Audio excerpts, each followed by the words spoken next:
Tonight's subject is eschatology.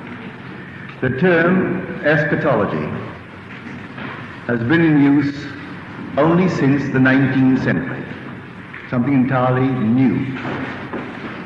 But in the religious world, they're taking the word and throwing it all over the place, each claiming that they know when the end is coming. For the word really means the doctrine of the end of history. But it has nothing to do with secular history, and salvation history has already been brought to its climax and fulfillment. So it's not a thing to do with this world and the stars falling and all these things that people are talking about. So when all these religious leaders get out on a limb and say the signs are on us for the end of the world, that's a lot of nonsense. Has nothing to do with anything about moons and stars and whatnot. It's all about salvation history. And God has already brought that to climax and fulfillment in the story of Jesus Christ. It is in the individual that the great dramatic events in the life of Jesus happen. The story of Jesus is an acted parable, which I can tell you, and you can tell another, in the hope that they will believe it. For the story is to take place in the individual. Everything said of him actually happens in the individual. And when it happens, that is the abrupt cleavage between this world and you can call it the supernatural world of God. There are two ages, and this is one age where men appear in the world, they wax, they wane, they vanish. They are restored to life, and they wax, they wane, they vanish, and seemingly forever, until this salvation history takes place in them. And then they are cast in the central role. They are the star of the drama, and they will experience the story of Jesus Christ in a first-person singular, present tense experience. And then they will know who Jesus Christ really is. So he is not coming from without. He is within, dreaming the dream of life.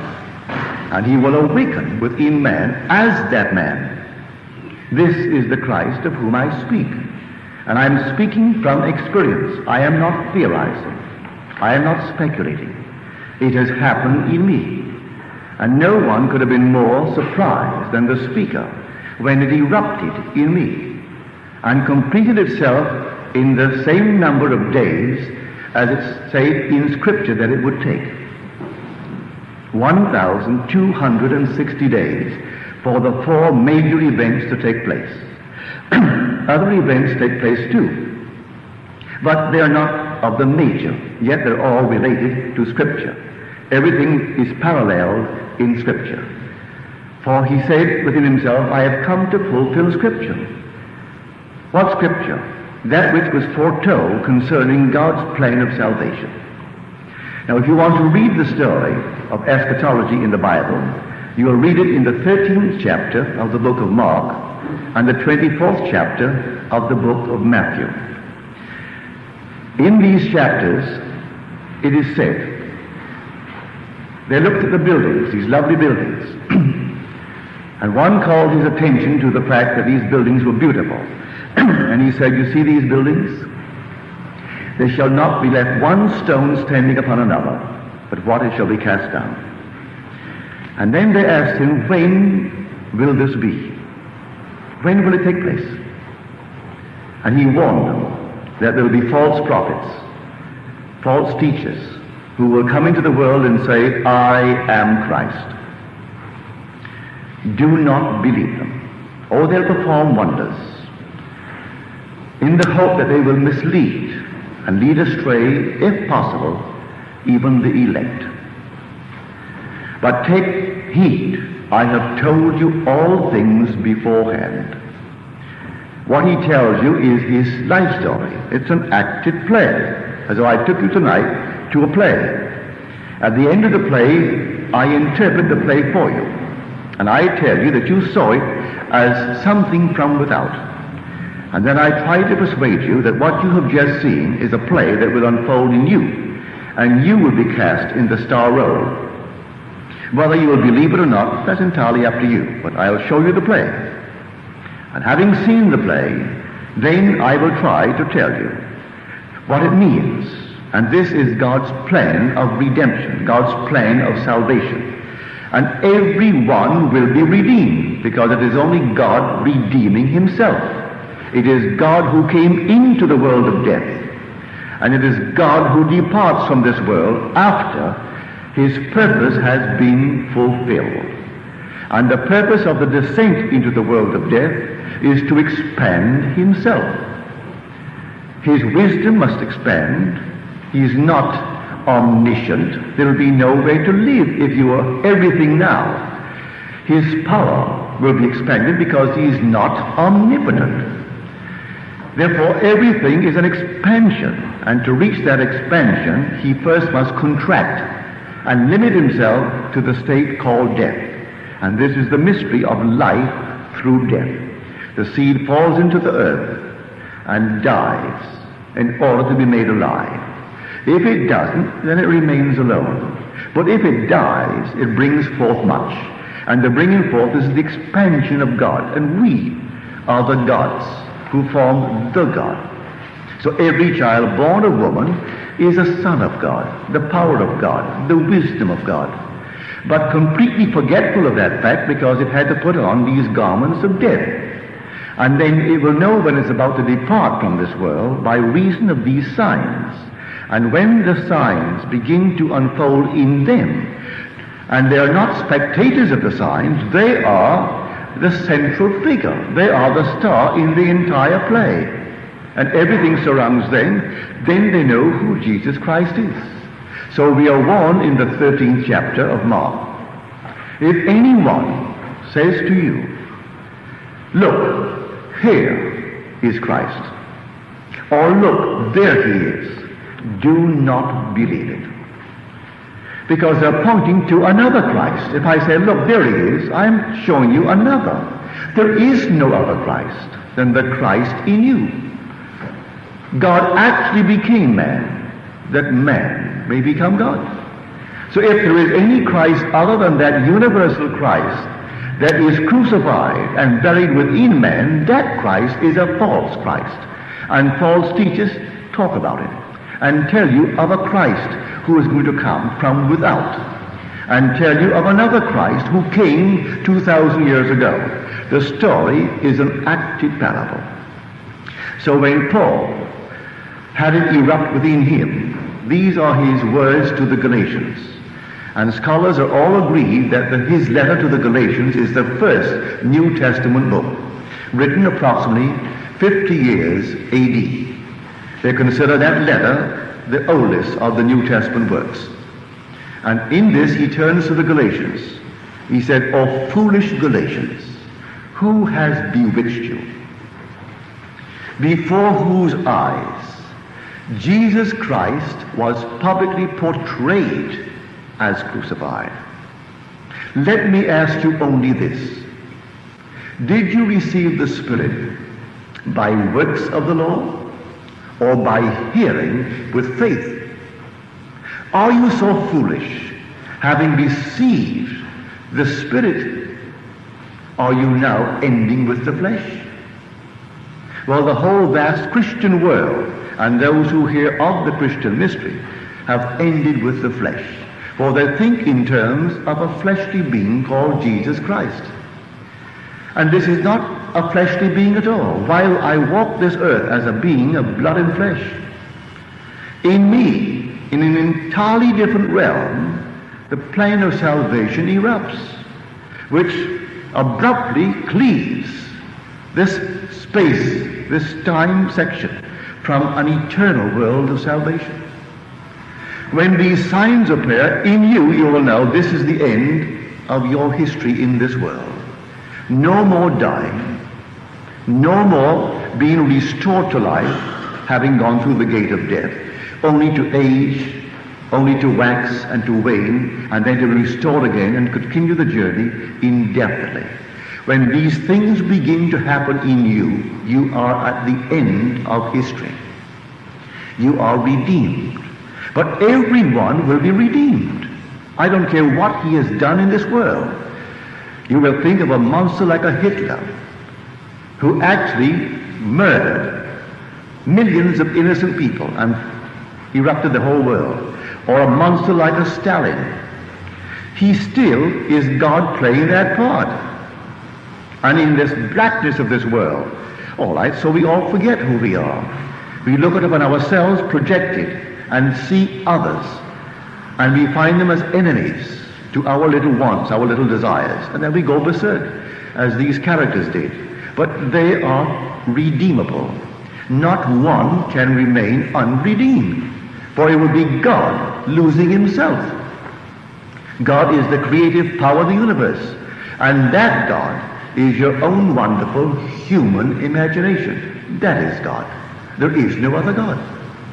But man doesn't know it while he's in this state, and he moves through events after events in the secular world. He hears the story, and the men who are now self-appointed to tell it do not know it, and they teach a Christ of the flesh. And he tells you, I am born not of blood, nor of the will of the flesh, nor of the will of man, but of God. This second birth that will take place in you is born in that manner. It is born from above. When you were actually placed voluntarily, no one placed you in the tomb. No one took your life. You laid it down yourself. You were the God who made the decision. And you and I collectively agreed on this venture for the expansion of ourselves. And we entered death's door, which is simply the human skull. And in that skull we laid down. And there we began to dream, collectively, this great dream of life. We are the gods who came down. And we are the gods who will one day enact the drama of salvation within us. Now, when will it happen? We are told in Scripture, no one knows. No, no one, only the Father. Well, the Father is yourself, but you don't know him as yet. Because when it begins to happen, you will discover you are the Father. You are God the Father. As the whole thing begins to erupt within you. But only the depth of your own being knows to what extent he has gone in the dream. And when he reaches the end of the dream in the world of Caesar, then he awakes, and you are he. So no one knows, that no one tell you from the signs in the secular world that this is it. It has nothing to do with going to the moon tonight, has nothing to do with any new discovery in the world of Caesar. It's something entirely different. We are departing from this world of death by reason of these events that erupt within us. And when they begin to erupt, it is on us. And it only takes 3.5 years from the first eruption, which is resurrection. You find yourself waking. Now you're told in Scripture, we shall all be changed in a moment. Not a few of us, all, in a moment, in a twinkling of an eye, at the last trumpet. For the trumpet shall sound, and we shall awake from the dead. Well, that's told in beautiful imagery. No one is sounding a trumpet. The word trumpet means, by definition, reverberation. And may I tell you, if you think that you've had a vibration in your body, you might have held at one moment an electrical current. You might have, and survived it. And you might have had the experience of an intense vibration that you survived. But wait until this happens. When this happens, you have never in eternity felt such a reverberation. Your whole being reverberates, and you think you can't possibly entertain any other thought than that this is it. This must be a massive hemorrhage. This is what they mean when one actually dies of a massive hemorrhage. But you don't die. Instead of dying, for the first time you begin to live, for you begin to awake. And when you awake in your skull. to discover that your skull is a tomb. It's a sepulchre in which you were buried. And you enter that sepulchre voluntarily. No man takes away my life. I lay it down myself. I have the power to lay it down and the power to lift it up again. This is your story. You volunteered for the experiment. And you actually deliberately entered death's door, which is your own skull. And you don't know that you're there. You think you're on the outside. You wash your body, and you look into the mirror, and the outer man is reflected, and you do everything for an outer man. You go out and you make $1, try to save a penny of it, that you may have something tomorrow. And you struggle in this world of an outer world, and yet you are dreaming it. You are in your own skull. You are the immortal God in your own skull, dreaming this dream of life.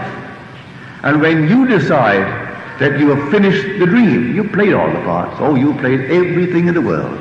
You played the decent person and the one who is not considered the decent person. You played the harlot, and you played the lovely Mother Superior. You played the wonderful Pope or the Bishop, the holy man, and you played the unholy man. You played the thief and the judge who sat in judgment of the thief. You played every part in the world, and no one is going to escape playing all the parts. And when you have played all the parts, and there is no other part to play, no one knows what is that end part you're playing. You may be a good businessman when it erupts. You may be a doctor. You may be a thief. No one can tell you what is the last part you're going to play, because no one knows the order in which you played them. But you will play all the parts, and there are only so many parts. There are 12 major characters, and then many, I would say, modifications of these 12. Scripture reduces them to 144,000, but it starts with 12, only 12 sons. And then we multiply it by 12, then multiply it by 12, and he brings it to a limit of 144,000 modifications of the 12 major characters. But you'll play them. And if you haven't played them, you're going to play them, because you will not awaken from the dream of life until you have played them. But no one's going to keep you in this world beyond that last character. And then when you reach it, suddenly you know who Jesus is, and he never was another. So if anyone ever tries to tell you, look, there is Jesus Christ, don't believe him. Or here he is. They could perform wonders, do all kinds of things, but don't believe anyone who points outside of you and says that is Jesus Christ. For Christ in you is the hope of glory. There is no other Christ, and he is your own wonderful human imagination. So don't look to any sign in the world. This is a marvelous thing that we in our land today, looking forward to our boys landing on the moon. I think it's terrific. As far as I'm concerned, I'm thrilled beyond measure. And I hope I'll be right next to that TV on Sunday to watch that boy descend, or the two of them descend. And I can't tell you my thrill. I don't know them, but I'm an American by adoption, and that's my thrill, to watch it. Not only because I'm an American by adoption, and my wife and my children are Americans, but I am a member of a human race. That's man. But that's not eschatology. Has nothing to do with the coming to the end of this drama. You and I are redeemed from this world of death by a series of events. And these events are recorded as events in the life of Jesus Christ. But it is in the individual that these majestic, dramatic events in the life of Jesus happen. They happen in us, but individually. You are too wonderful to have it happen collectively. You are a unique being, and no one can take your place in the eternal temple. And that temple is not something built like this. It is a body. It is a man, a real man, a living man, made up of humanity. Believe it or not, it is a man, and that man is infinite love. I stood in his presence, and it's a man. And you can't think of anything but love in the presence of this man. And that man is the risen Lord. And we are called out of this world, one by one, to be incorporated into that body. But then we are living stones, not dead stones. We are returned from the world of death, And in us, we are life-giving spirits. Without loss of identity, we are part forever of that one living body. There is one Spirit, there is one Lord, there is one God and Father of all. It's a mystery, and the world teaches it as secular history, and it's not secular history. So when you hear these men who are highly publicized, speaking that this looks like the end, and he hopes he'll be here when Jesus comes, they don't know who Jesus is. And so when some lady rose the other night and told me that I was most cruel to mention this person's name, who was highly publicized, I mentioned his name, I thought of the words of Lincoln. And Lincoln said, "To sin by silence when we should protest makes cowards of us all." And so he is speaking because he's highly publicized and millions are listening to him and think what he has to say must be true. But he doesn't know the first thing about the mystery of Jesus. So he spends $15-20 million a year in publicizing himself and his work. So what? Hitler was well known too, and so was Stalin. And there were millions who believed in them, but they were as false as the $3 bill. And why must I restrain the impulse to tell you he doesn't know Jesus Christ and his mystery? Jesus Christ is an acted parable, just like a play. We have no record in this world. Search as we have searched, we have found no evidence for the historicity of a man called Jesus. And yet it's the truest story ever told. It happens in man. And our evangelists are all unknown. These names are anonymous. Matthew, Mark, Luke, and John. There is no record as to who Matthew, Mark, Luke, and John is, but they related their own experience. When the time had fully come, that which was planned before the world was, began to erupt in men. And by men, I mean generic man, male, female. It began to erupt. And then they knew the mystery of salvation, the mystery of redemption. So I'm telling you what I know from experience. And if you should forget it, read the Gospels. And everything said of Jesus, you're going to experience in a first-person singular, present tense experience. And that is eschatology. That is the end of the journey in this world. You are told in Scripture, you will enter a world that is strange to you, and you will be enslaved for 400 years. At the end you will come out with great possessions, far beyond what you had when you entered. Now that's all an adumbration. That's a foreshadowing in a not altogether conclusive or immediately evident way. So I tell you that story. Well, what does it mean? These are words stated in Scripture as being uttered by the Lord to one called Abraham, the father of the multitudes. So he goes into a land that is not his, a strange land, and he's a stranger in the land, and he's enslaved there for 400 years. What 400 years?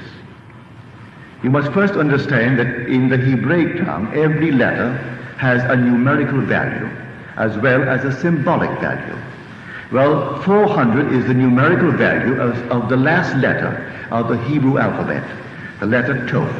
There are 22 letters, and then there are 5 finals, which repeats 5 of the original 22. But basically, there are 22. The 22nd letter has the numerical value of 400. And the symbolic value of that letter is a cross. And the only cross on which the Lord was ever crucified is this, the human form. That is the cross. And this is a strange world to God. In the sense, it's a world of death, and God is the God of the living. But here was the challenge, not to pretend that he had died, but to die, actually coming and take the form of death, which is man, and to go through the gate called death and experience death, and still be restored to life, and to continue and die again, and die again. And then finally, by his predetermined plan, to rise from it all, enriched beyond what he was prior to that, greater power, greater creative power, greater wisdom, greater everything that he had prior to that. So this is the play. And the only Christ is that Christ, not a single little being that was born of a woman who didn't know a man. Then he will be pretending. I must take on the weaknesses of the flesh and all the limitations of the flesh. If I came in here and my earthly father didn't know my earthly mother, and that was something entirely different, I can't teach anyone. I haven't experienced it. No, he had to know my mother, and she had to weave in her body a garment that was a body of death. And I had to occupy it. And so I came in just as every child. And at the end of the journey, I had to awaken within my own skull and then experience the entire story of Jesus in the first person, singular, present tense experience. So everything said of him, I have experienced. Yet don't let me for one moment tell you that would imply, as I talk to you, that I am Christ, meaning I am other than what you are. I know the mystery of Christ. But don't point to me and say he is Christ, then you'll be a liar. Let no one tell you there is Christ or here he is. Don't believe it. For the only Christ that you will ever know, you will know in yourself when you experience the story of Christ. Then you'll know you're he. But you don't talk about it. You don't tell anyone to brag, having them point to you as something different from the universal Christ. No. You are, and one day you will awaken. And when you return at the end of the journey, you and I knew each other before we came down. We were brothers then, and we will be brothers again. And in spite of what we did to each other in our dream here, we are still in love with each other, infinite lovers, as sons of the Most High. And it takes us all, as sons of God, to form God. God is made up of the gods, and we are the gods. We are the sons of God that came down by a definite voluntary decision. We weren't forced into it. We came out. The story is told in a beautiful way in the prodigal son. The first son didn't go out. He had everything, but he didn't know he had it. If tonight I had $1 billion here in the banks of our country, but I didn't know that I had it, do you know I could die of starvation for want of $1? If I was so given that I wouldn't steal, I could be so hungry, and because I would restrain the impulse to steal, not knowing that I had $1 billion and could buy the whole thing. But if I didn't know it, I could die of starvation. Well, that's what we did. We came down into a world that we owned, and then completely forgot the power that is ours and the wisdom that is ours.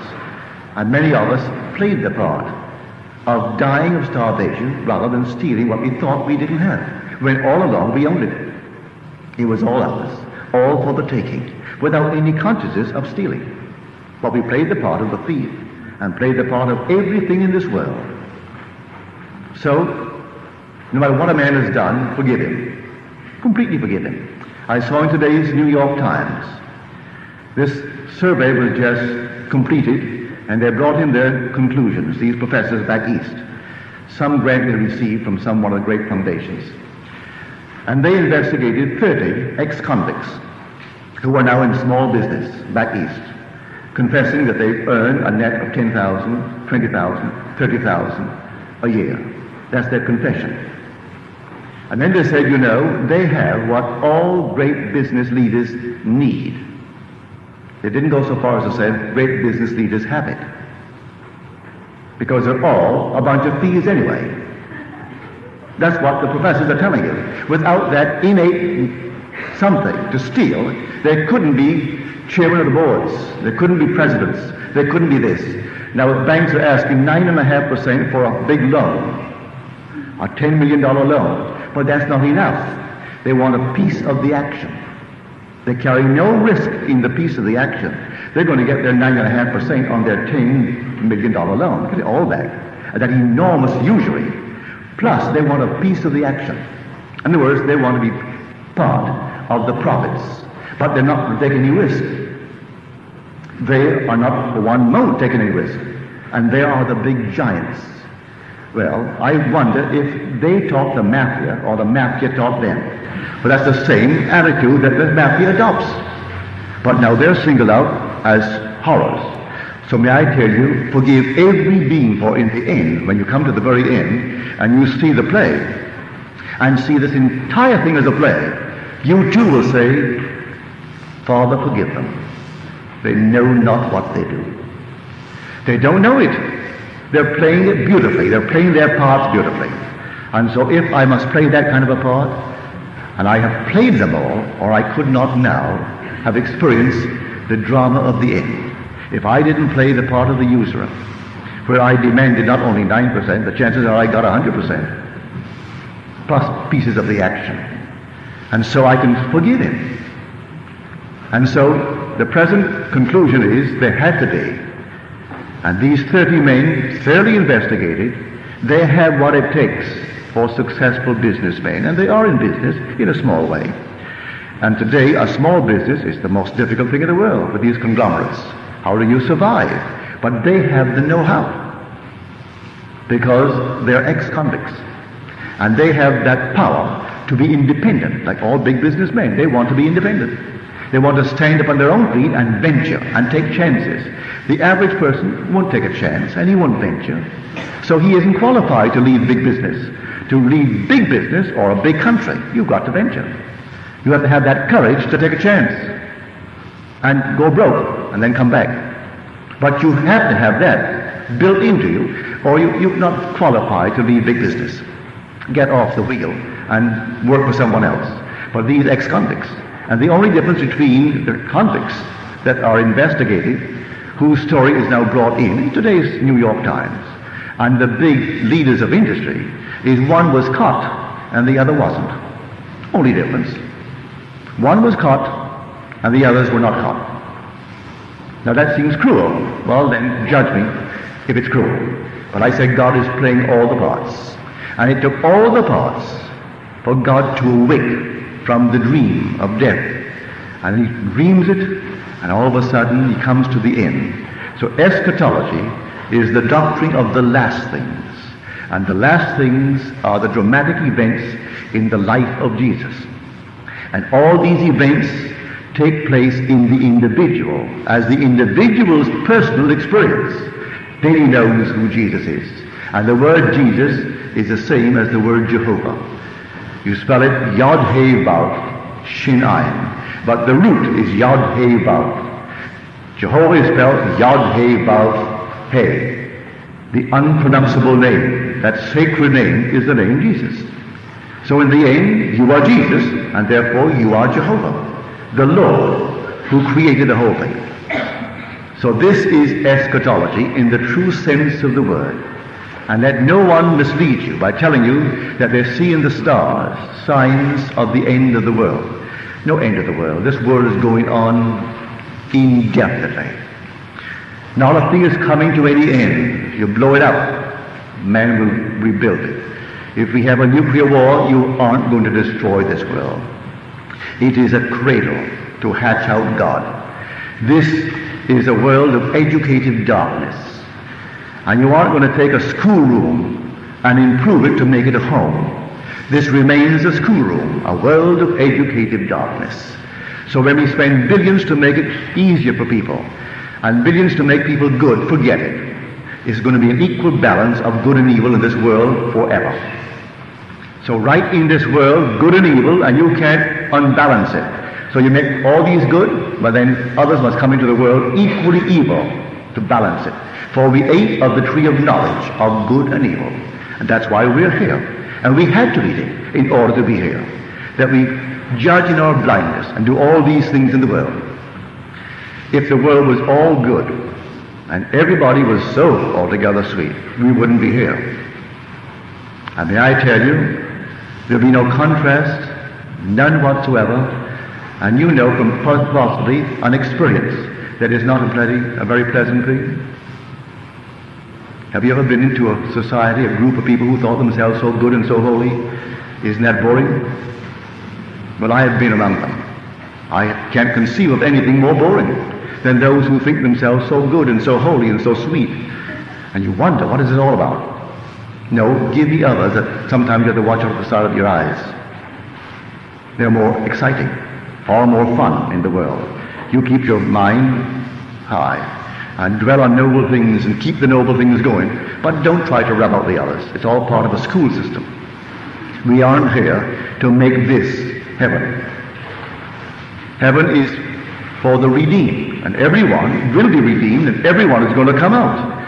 And when we come out, we aren't strangers. You take off the mask, and I take off the mask, and I know you. I knew you in eternity, and you knew me in eternity, and we were in love with each other as no one on earth could ever love another, because we were love itself. We were God, and God is all love. So no one on earth could ever love anyone through these masks, comparable to the love we have for each other when the mask comes off. We are the gods that make up the Lord, and the Lord is the embodiment of infinite love. So when you go home, read the 13th of Mark. That was the first one written, because Mark came first. In the Bible, it's the second book in the New Testament, but chronologically it was the first of the Gospels written. And then read Matthew, the 24th. They're beautifully told. Now, see the buildings, he said? They'll all fall. Not one stone will be left standing upon the other. Beautiful imagery. But what are the buildings? These buildings? No. But on the 21st day of December, in the year 1960, after my resurrection, after my awakening within my skull, and my discovery of the fatherhood of God, this vision was mine. I saw all the buildings, beautiful buildings, tall buildings, and I knew before one fell, I knew that one is going down. Before my eyes, the whole thing fell right to the ground, not leaving one stone upon the other. Then I knew that's going next, that's going next. And I saw everything fall in my imagination, in my vision. And everything fell, leaving not one stone upon the other. It's imagery, beautiful imagery. Well, what were the buildings? What did they signify? The beliefs by which I lived. When all the beliefs by which a man lives tumbles to the ground, I believed in a physical Jesus. That's what my mother taught me. I loved her dearly. She's gone from this world, but the love has not decreased because of her physical absence. I think of mother daily. I can't conceive of a day that she doesn't enter my mind in the same loving way that she did when she was here in the flesh. I don't need a picture of my mother to remind me of mother. Every day I think of my father and my mother who are gone from this world. They are real to me. They're alive to me. And mother taught me that story. But I didn't realize that the story was only an active parable, and my mother didn't. She wouldn't have deceived me, but she hadn't the experience. So when it happened in me, that the story is not a secular story, it's a supernatural story, marking the end of man's journey in the world of death. And when it happens in him, he knows who Jesus is. Therefore all the beliefs by which he lived tumble, symbolize as structures, powerful structures. And these are the buildings, the beliefs by which I lived. And when I could no longer accept these external concepts of Scripture, then the external world collapsed, leaving not one stone upon the other. Everything came tumbling down, and that all took place within me. So the chapter begins, see these buildings, these beautiful buildings, and then the voice answered, not one stone will be left standing upon the other. And then he tells us, this is the end of the age. Now when will it happen, Lord? And then he tells them of the false prophets and the false teachers that will come, claiming, I am Christ. Do not believe them. And they will come with all strange guises, and will perform certain miraculous events in the world. And you will think, surely this one is an unnatural being. Maybe he is. Anyone who turns you on the outside and points to someone on the outside as Christ, forget it. He doesn't know Christ, no matter who he is. So when they make a picture of him, there is not one account in Scripture concerning the physical appearance of a being called Jesus. But certainly, if you're going to write the biography of someone, you will paint some kind of a word picture of the appearance of the person. I do not know of one biography or autobiography where the physical appearance of the individual is not described. There is no description of Jesus in Scripture. Why? Listen to these words. It does not yet appear what we shall be, but we know when he appears, we shall be like him. Or does he look like you, the word picture that people paint, or the paintings you see on the wall, or the little icons? And if you are honest with yourself, you will say, no. Well, then that's not he. If it's not just like you, that is not Christ. It is you that is Christ, and there is no other Christ. That is the great story of Scripture. So when you find him, you're going to find yourself. And it will be the Son of God who will reveal you as God the Father. He will stand before you, and you will know him to be your son, and he will know that you are his father. And when you see him, and you go back into Scripture and find the true Son of God, that is the personification of all the generations of men and all the experiences of men. And when that one being stands before you who represents all the generations and all the experiences of men, and you brought him forth because you went through all the generations and all the experiences of men, and then as a result of that adventure, he stands before you and he calls you Father, and you know you're his Father. He is the result of your journey. And so when you know it, well then, you're God the Father. But no one can tell you and convince you that you are. You have to experience it. So I'm telling you of the signs that will come. And you will accept them, because you can't possibly deny them. There they are. And meanwhile, let them go forward and teach their false doctrines about the coming of Jesus. And all point to some sign of the heavens, saying this is the time for him to come. No one knows, you're told, only the Father. And where is the Father? Call no man on earth Father. Why? Because you have but one Father, and he is in heaven, and the kingdom of heaven is within you. That's where it is. Call no man on earth Father. You have but one Father, and he is in heaven, and the kingdom of heaven is within you. Haven't you read the words? Yet all these people, these false teachers, insist on you calling them Father. How do they get away with it? They want to be called Father, and yet they tell you they are celibates. Celibates, and they are Father. Well, it doesn't go down with me. But you see, I can speak boldly because I can speak with authority, because my authority is based upon experience. I have experienced the mystery of Christ, and so I am not theorizing. I am not speculating. So when someone challenges my right to say, well, go on and challenge it. You're only listening to a false doctrine when you point to some Jesus as a being of flesh. He is born not of the flesh. It's an entirely different birth. It's a supernatural birth. Your return to heaven can only be accomplished by birth from above, as told us in Scripture. Except ye be born from above, you cannot enter the kingdom of heaven. It's impossible to return wearing a garment of flesh and blood. And so you're wearing garments of flesh and blood here from the time that you enter it until the time you depart. You depart tonight through the gate called death, you are dead. No one dies. At the very moment they call you dead, you are restored to life in a garment just like the other one, only young. Not an infant, about 20 years of age. Nothing missing, no teeth missing, no hair missing, no eyes missing. Perfectly restored, young and wholesome and healthy, filled with fire. And you too want to express yourself in the sexual world as you do here. You marry there too, just as you marry here. And you get old there too.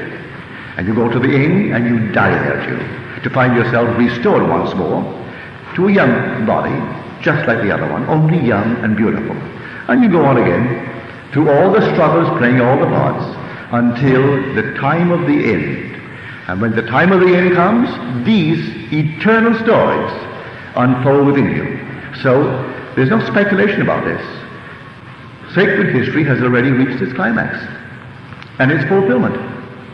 It's not being changed. Things here are being changed, but not sacred history. That's all done. And you will one day experience this sacred history. And you will know exactly who you are, and you are God the Father. Now, I will not take back one word I've told you, because I know what I'm talking about. Didn't read it in the book. I'm like Paul. He said, no one taught it to me, never heard it from another, but it came through a revelation of Jesus Christ.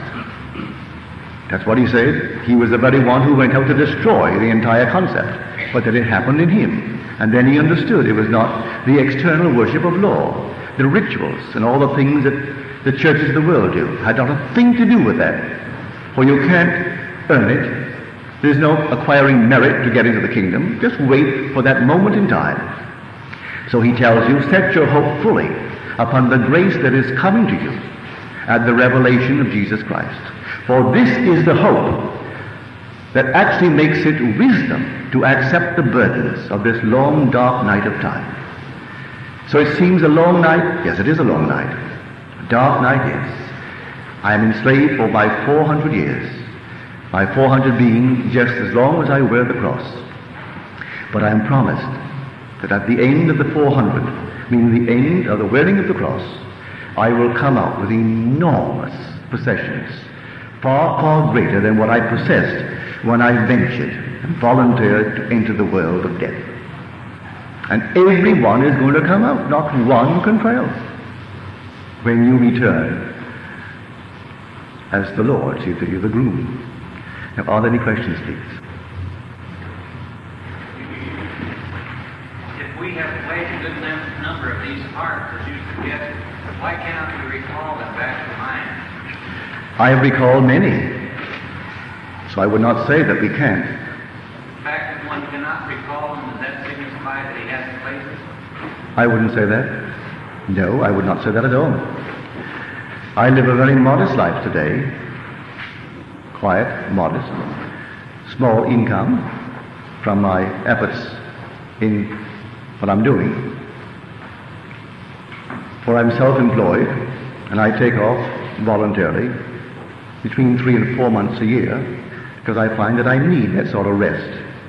And I need it for the very ones who come regularly to my meetings. And yet in my interval of taking off between 3 and 4 months a year, I have no income. Someone gets a month's vacation or 2 months vacation, the corporation pays him. So he's paid. I'm not paid. I'm completely on my own. I take off any time, and I am simply self-supporting in my work. All right, I live a very quiet and modest life, and yet I have a vision of an experience. I had the most fabulous home. I can see it now. Beautifully furnished. Everything in it was a museum piece, and yet functional. It was not there just for appearance's sake. It was functional. A full complement of servants. I can see my gardens. I can see all the gardeners that I had. I can see my secretary and his assistant. I can see the chefs. They all loved me dearly. I was a bachelor. I can see it vividly. And I returned in my imagination. See, all these things are always taking place. So I returned in my imagination to this, and all of them greeted me so beautifully. And they all said, the Lord is back. Not meaning God, for they call me by the title called Lord. Just as you speak of people here in the world, Lord so-and-so. Well, to them I was their master, their Lord. Not in the sense of being God, just simply a man with a title called Lord. And they all greeted me beautifully in this return, but I can see the fabulous wealth that I possessed. And it was decadent. I didn't grow with all my wealth. I simply could indulge myself, and no matter what I wanted, I could grant it, because I had it. And then I recall deliberately walking out of that place and not returning. I walked out completely and left it all behind me. And yet I had everything that money could buy, and I bought only the best. My home was beautifully furnished. Everything in it was a museum piece. And my servants were beautifully trained. They were not just servants. They were of the highest. My secretary, everyone, my butler, they were gentlemen in their own sphere. Yet they were my servants. And I had a full complement of servants in my home and a full in my gardens. And I walked out never to return. So I have a vivid memory in this world of Caesar of having fabulous wealth. Then I came back in this time. I came here in a world of poverty. A father who bore and raised 10 children. There were 12, but 2 died at birth. And so we were a family always of 13 because my grandmother lived with us. And he had little. And so I came into that environment. I needed that environment. And that was the last environment in which I played the part before departing this world to return to my brothers. And I'll return like the prodigal son to find that I am enhanced beyond my wildest dream by reason of the venture. Not all the sons came up, by the way. The first son didn't come, meaning he represents those who did not volunteer. Therefore he remains unaware of his wealth.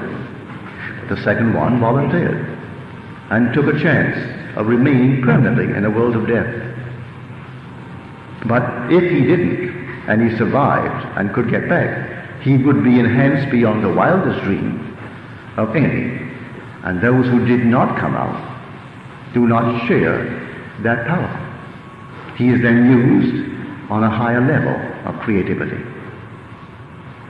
So I have a vivid, I can see it so clearly in my mind's eye.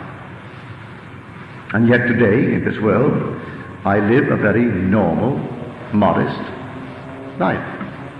Fortunately for me, my wife goes along with it. She makes no excessive demands on my purse. In fact, I don't have any, I give it to her. So if I have anything, she knows it, but I don't. So she has everything, so I can't really run away. When I leave home, I said, now, may I have $2?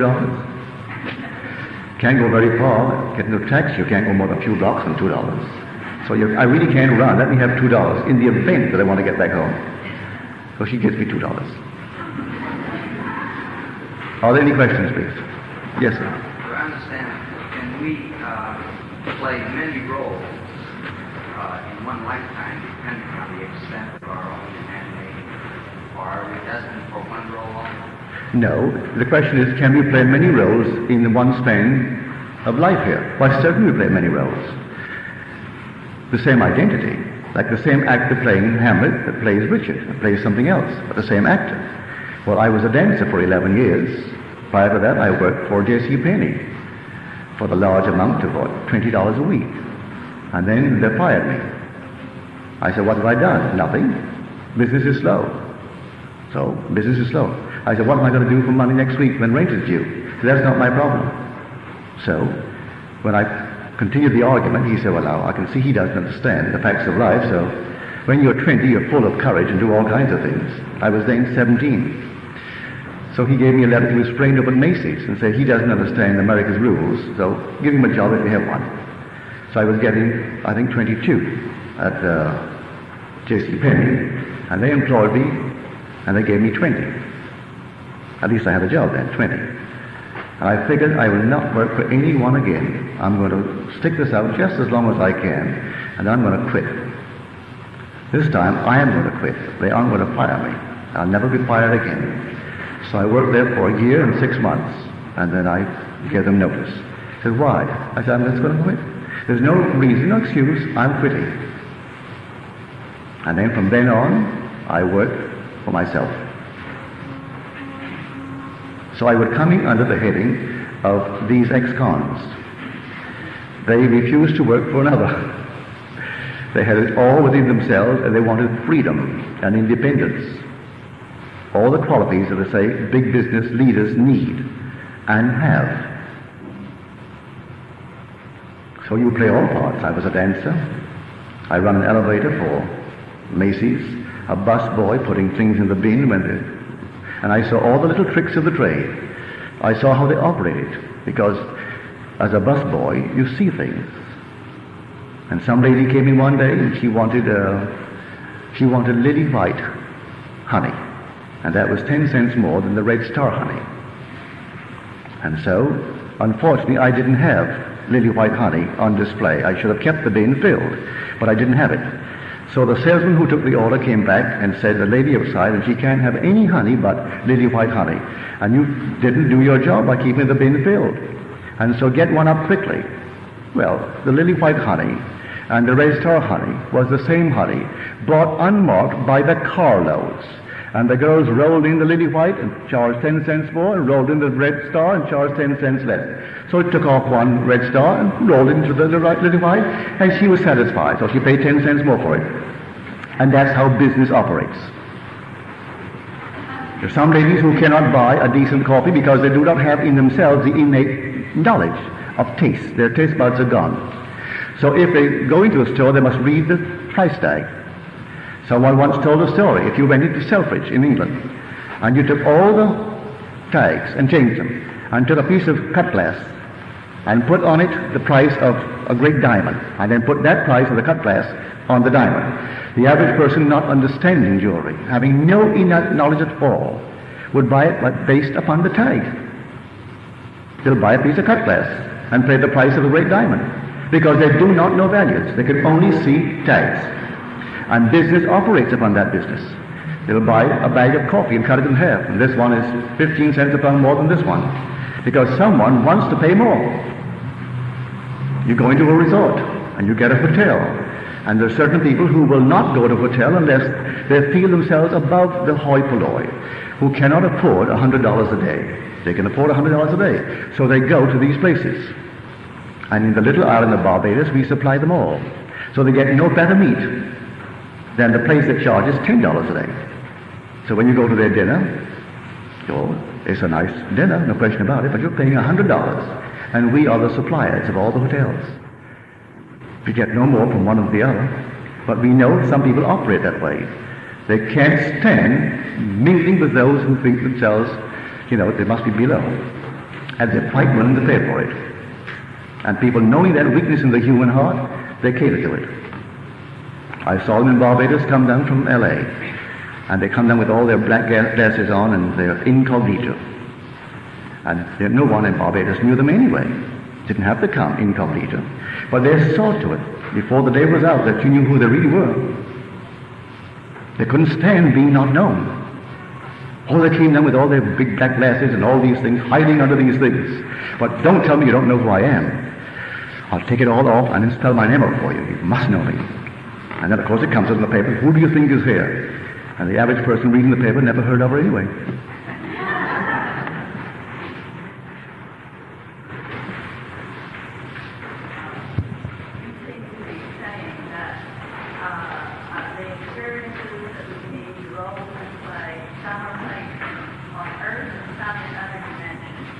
No, my dear, Earth does not terminate at the point where my senses cease to register it. When a friend dies tonight, and the world calls him gone from this world, and he's cremated, he turned to dust, we think, well, now he's gone. No, the world is just like this. It's terrestrial, solidly real, and the body that he will wear is flesh and blood. You cut him and he'll bleed. And he has pain there, and he has pain here. It's the identical life that he's living here. Only he hasn't gone the journey. What's 70? That's not long enough. We spend thousands of years in the journey. 400 was only the symbolic figure of the cross, but it's certainly not 400 years. Thousands of years we have walked this earth, and this earth appears in sections of time. And so when I depart, not now, well, now I'm leaving it permanently, but those I love who will depart, and those I love who have departed, are restored to life in bodies of flesh and blood. And they're real, may I tell you, solid. And they go through the struggles just as they do here. And there is business there as here, and there are doctors, dentists, all things there, and we grow old and decay there too, and die. It's Earth, certainly, sir. This Earth is fabulous. It's not just a photograph from the moon, as we see it, a section in time. That section in time only represents that little moment in time. But this Earth is fabulous. And they're all taking place here now. This Earth, the millions who have died, and the billions who have and will, are on Earth. It's this Earth. But a different section of time. For instance, tonight's dinner is still taking place. It seems crazy. We think that's gone. Hasn't gone.